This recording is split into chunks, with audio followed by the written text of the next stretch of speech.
Good evening all. So we have come back with a very interesting message, which is about managers and employees. How does this dual relationship works? Who is controlling whom? And is there any potential positive relationship between managers and their employees, or is it kind of a relationship of master and slave, or is it more of a brotherhood, or is it more of a leadership to a group of individuals?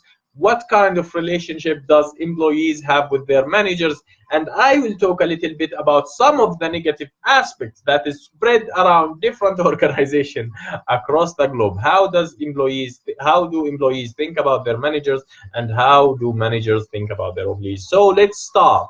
So employees by definition are the ones that want their time to be employed with a particular job or a particular function. They want to do their work in exchange of time so they can get some money. And in many cases, they want the money without the work.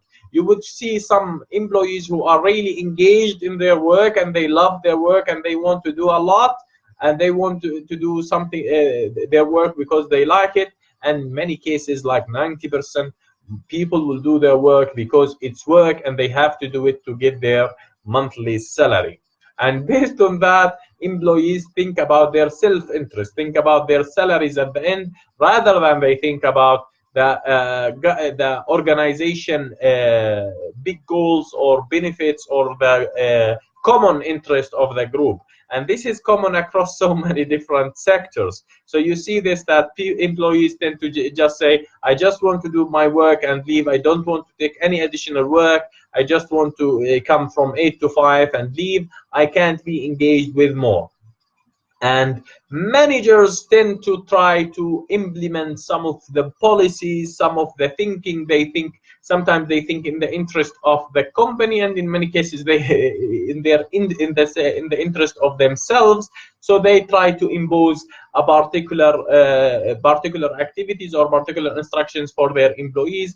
And those employees, if they don't like the managers, or if they don't like how they behave with them, or if they don't like that their managers are their managers and they don't want to take orders from these people, you would be ending up in a relationship that is full of deception, that is full of lack of productivity.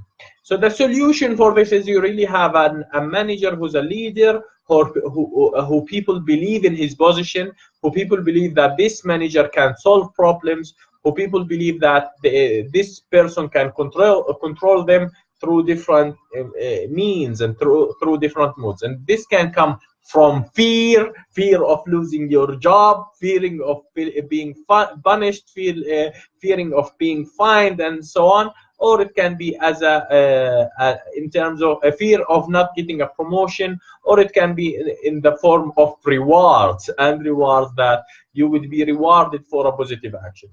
And in many cases, this relationship is so we hope it's not as toxic as in many cases. However, if people manage to establish a good relationship, I would see that there are a lot of individuals that who are and managers there are a lot of employees and managers that comes into three categories. The first category, that both managers and employees just want to do the minimum work and pass the time. The second one, that both managers want to do extra work, but employees want to do their minimum work. And the third one is managers want to do extra work, and employees want to do extra work. So the third one is very rare. So this is basically people believe in the things they do, believe in their organization goals, and they continue to improve it, and they continue to make sure that their organization is moving forward, rather than thinking that this is the kind of work that they need to do, and if their organization grow up, it will not be beneficial for them. So the relationship always starts, actually the additional productivity and the additional work and the motivation always comes from the managers first, from the leaders first, then to the employees. And I think most of the government organization, they would love just to do the second one, which is doing the minimum kind of work that will allow you to pass the time and get the salary. So that's the aim. What is the minimum amount of work I can do and I can still be safe? And I think this is a mentality that is spread around, and I think I will talk about it in a more detailed way for implementing a wide range of social policies, which I think is a very important topic, being especially in the recent period, which would be about how we can implement social changes in in our current structures. So, but I think this talk is about just to show you that there is always this conflict of interest between employees and managers. So, managers want their employees to do their more work, or they just want to do some work that they it can keep them as managers, while employees does not want to do most of the work, but they just want to get all the beneficial rewards and grow within the organization.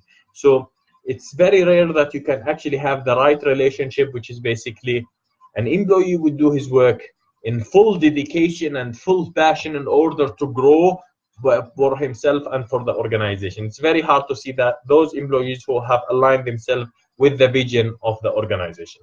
That is being said, I wish you a great evening, and I shall say salam.